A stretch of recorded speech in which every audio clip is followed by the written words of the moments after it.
All right, so today's going to be a casual show, which means I'm going to try not to edit it and do a bunch of shenanigans. And my light's terrible again. I am trying to sit in front of the jungle tank so that people, when they get bored with me, can look at the jungle tank. There are some really crazy fish in here, but I don't think they're out because they're super. Oh, there's a big one back there.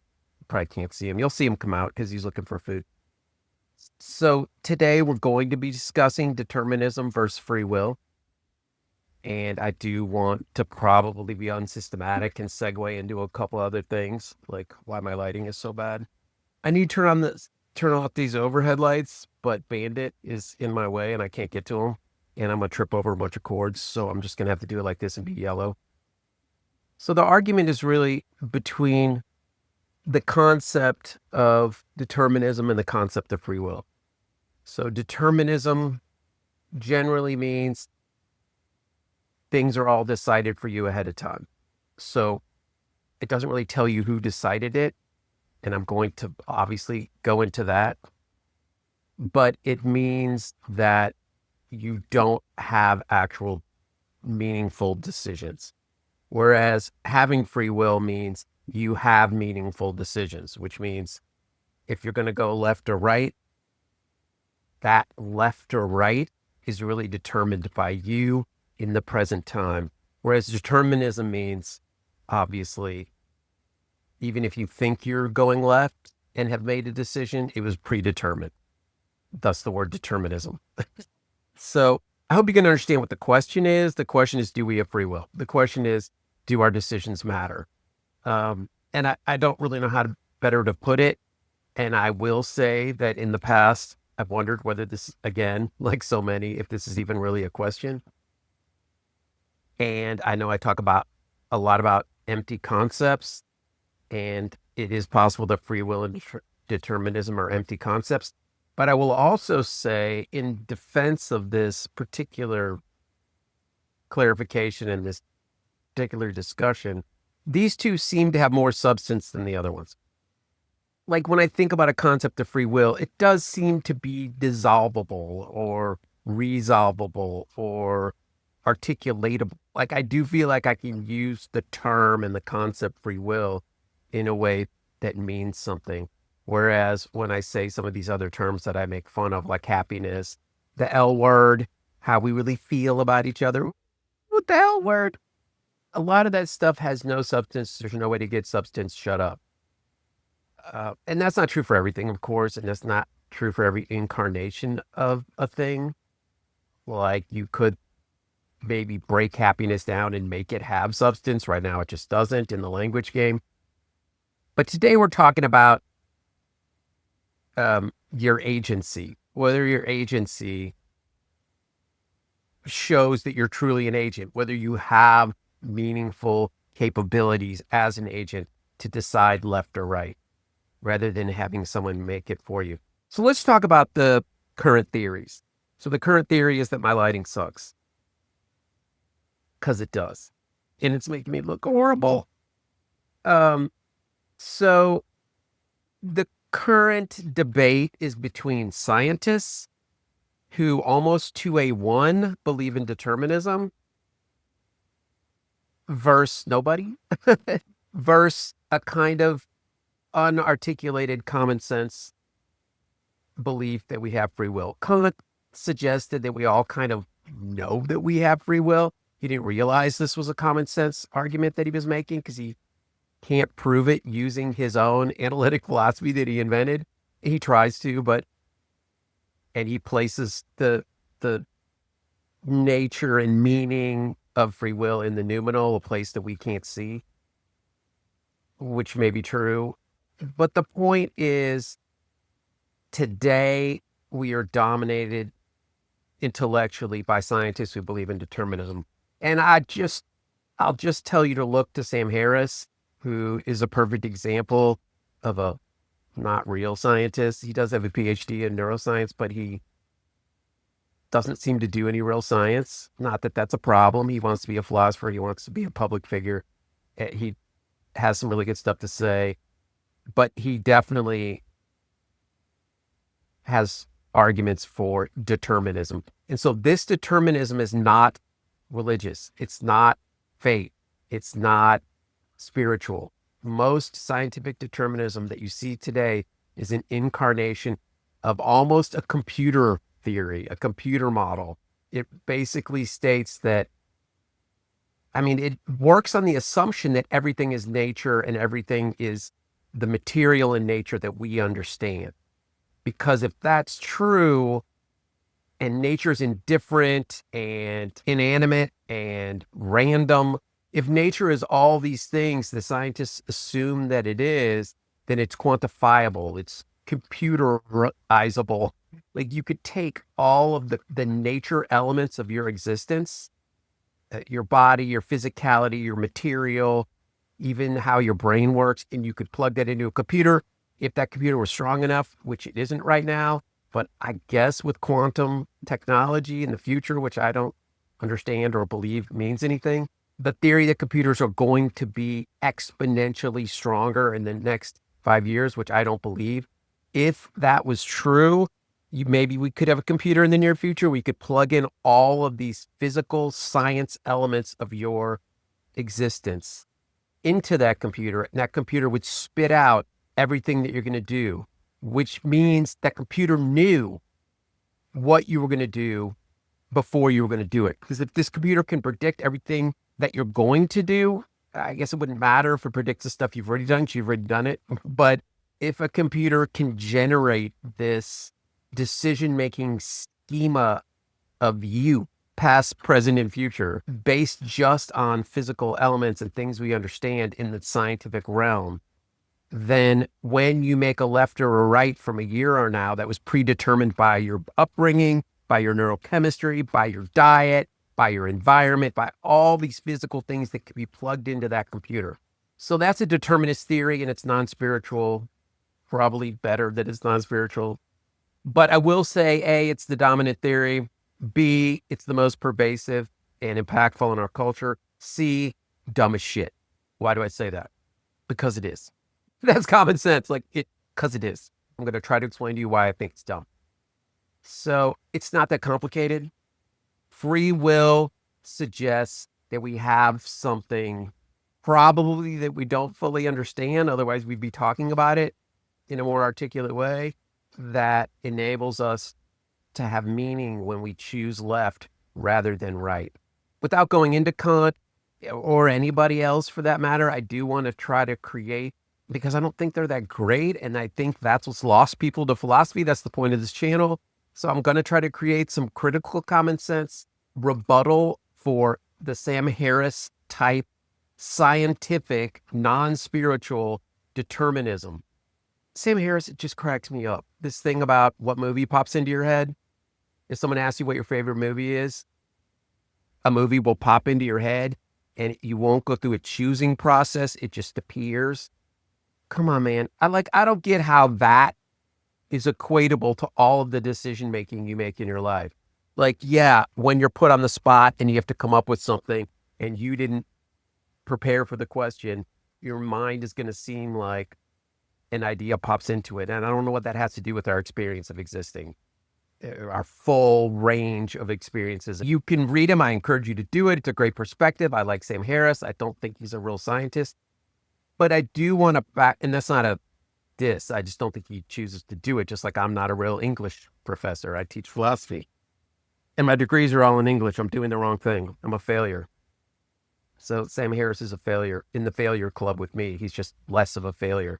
I do want to make this distinction between scientism and science, because I think it's really relevant for pushing forward this criticism of conventional determinism. And it is that science is a method to discover rules about the physical world using induction and corroboration.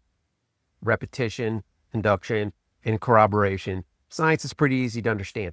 Scientism is taking that same scientific method and applying it to philosophy, which is not science. Super easy. Philosophy has been imbued with scientism for 300 years. So the empiricists started this process in the 1700s, and they infused philosophy with expectations that come from the laboratory. All knowledge comes from direct experience. And so it is more complex than it sounds, because you would say, well, I think of things all the time and I'm not looking at them or I'm not directly experiencing them. But I think what Hume is, maybe the most famous, but Locke is kind of, and even Descartes are kind of, Descartes a rationalist. I get that. But I think Descartes pushes forward. Locke really developed this theory, and then Hume popularized it. And it is that all knowledge comes from direct experience, and it's not as simple as what I'm doing in the moment. So basically, even if I'm thinking of an abstract concept right now, this is a complex way to think of it. So just pay attention. Even if I'm thinking of an abstract concept right now, which is not seemingly rooted in direct perception, the elements of that concept originate from direct perception, which means even if I'm thinking of things I've never seen or things that don't exist, like unicorns, even if I'm coming up with extremely abstract or concepts that lack being in the physical world, et cetera, even if I'm doing that, the elements I use to put together that concept originate in perception, direct perception. They originate in things that I've seen. My idea of a unicorn comes from, at some point in my childhood, seeing a horse, seeing a horn, reading a fairy tale. Like, all of this experience that was at some point direct manifests as even abstract ideas. So the empiricist position is interesting and it's complex. It's not as simple and it is easily refuted. And that's why Hume's still around. And that's why you've got to read Hume to understand Hume. Don't take Kant's word for it. Read the debate between Hume and Reid. I've told everyone this. This is the beginning of philosophy. Go on YouTube, super easy. Daniel L. Robinson. Watch the 8-part video series, Hume versus Reid. Reid wins, of course. But there's tons of insight about Hume. So we're talking about science versus scientism. I hope you see the difference, carrying over those requirements for the physical realm into philosophy, which is not the physical realm. And philosophy doesn't even use the same system. So even if you say philosophy is looking at a different realm, science is looking at physical, philosophy is looking at something else. It's not that simple either. Philosophy does it in a different way. Philosophy accepts paradox and unanswerable questions. Science doesn't. There's no way to start a scientific experiment about something you can't talk about. You've got to be able to articulate it. You've got to be able to put your hypothesis into the physical world. You then have to have the ability for other people to corroborate your theory using the physical world and descriptions and language that describe these things. Philosophy is not like that. Philosophy is unanswerable paradox situations that you continue into even with that restriction, even with that mystery element. And I do want to say, again, as a side note, I've contradicted myself over and over in these videos talking about religion being dumb and philosophy being great, but they both explore unanswerable questions. And they do. But what I'm telling you is the structure of a question is just as important as the method. So if the method is exploring paradox rather than the physical environment, philosophy versus science, that's an important thing to know, but you can't just explore any mystery. It's not like any mystery I can come up with can be stuck into philosophy now because I don't know the answer, right? Think of the craziest mystery you can think of with absolutely no physical elements, just crazy abstract. What's going on with time? What's going on with space? What's going on with the fabric of this element of reality? Like, you can think of these abstract things. You can't ask philosophy questions about everything. That's not how it works. So there's rules to logic, rules to reason, rules to thought that govern this process. You can see the difference. And when I ask a question about free will, that's philosophy. When I ask a question about God, that's the language game. And I've tried to explain that to people. It's not the same type of question organically, very different. So the question today is free will versus determinism. I'm going to try to make a quick summation since I've gone on for a while. I am doing an unsystematic video. There's no 1, 2, 3 breakdown, chart. There's none of that crap that doesn't work anyway. So determinism believes that there's some way to quantify the structure of nature to predetermine what decisions are and will be So much so that your left and right decision doesn't actually have meaning. It can actually be shown to have been true previously. Someone could have known ahead of time the truth of what you were going to decide, which means your decision was predetermined. You couldn't have done otherwise. And people always say, well, at the last minute, I'll go right instead of left. They knew that too. You're busted.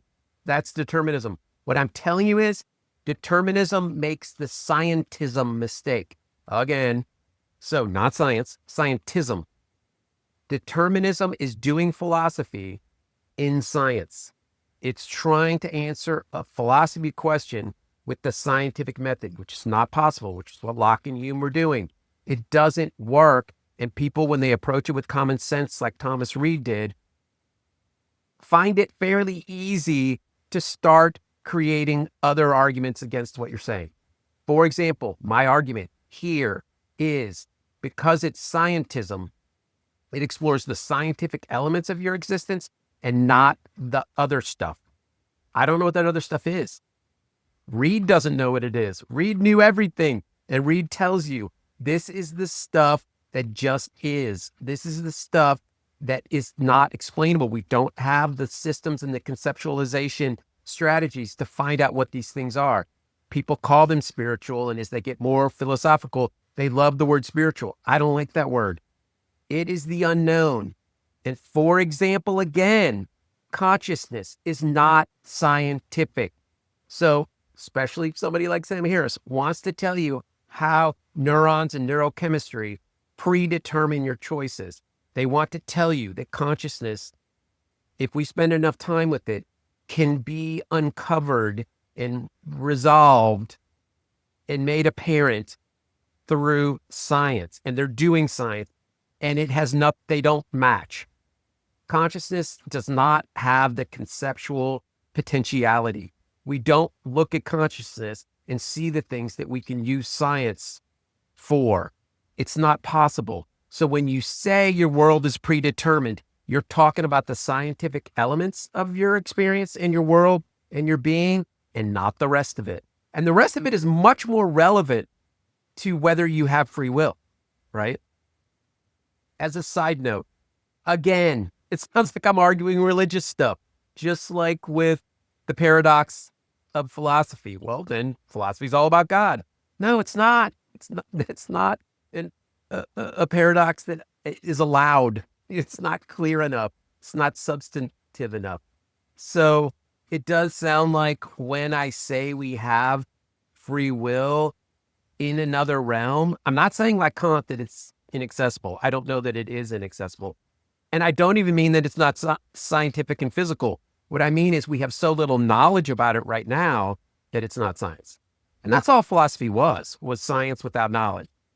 I don't know if I'm saying that right, but basically philosophy came first. Science became all of the philosophical questions that became physical. That as we learned more, we realized the physical elements and that we had physical, more material knowledge about them. And then they came out of philosophy and went into science. So free will's not there. Free will's not even close. Consciousness, this element of our being, which will ultimately define free will, consciousness, is not in the scientific realm. And it may be a million years from now. It's not now. It's not even close. Can't even talk about it. It's not the same thing. It's a paradox in philosophy. It's a great question. What is consciousness?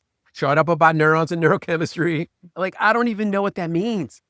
Like, I don't even know why you would take neurochemistry and neurons and apply them to consciousness when we don't know what the material of consciousness or even the behavior or all of the Aristotelian modes of being. Like, we know nothing about consciousness as such. So why would we then explore the material things that we do understand? I mean, we can do it. I'm not saying don't do it. I'm saying don't make the mistake of thinking that you understand a neuron kind of, and somehow that translates into ideas, because the neuron and the neurochemistry and the cells and the lobes and the activity in those lobes has nothing to do with how ideas appear on my screen of consciousness, which is a really interesting question, of course. That's why probably philosophy of mind is all that's left for us and all that matters, certainly all I care about.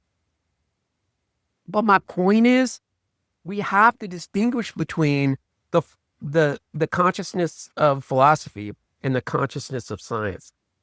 The same Harris people and a true philosopher of mind. And then once we do that, we can put things like free will and determinism in their place, right?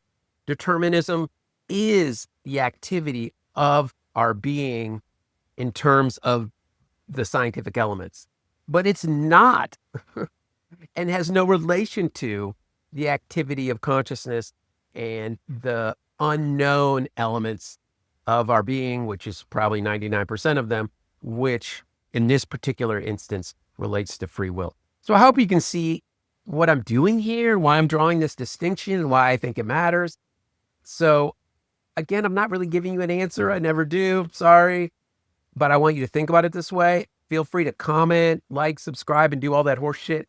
But leave me comments if you have questions about this. I am going to continue to do these shows where I tell people, like, if this channel is supposed to save the world, I'm going to have to answer questions to you that other people can't answer. And I'm going to do that specifically. I'm going to have, some of these videos where people can ask specific questions and I'll answer them because I'm so great and smart and wonderful. But leave those questions as comments. I've gotten some really good ones lately, which is optimistic, which provides me with optimism, and I can use my free will to try to do something with it. So leave those comments, like a bunch of stuff. I guess likes are important. I don't know, but I'm not gonna be able to save the world without any money. So help a brother out. Think about this. Leave comments related to free will. Watch the rest of my videos. Thanks for watching.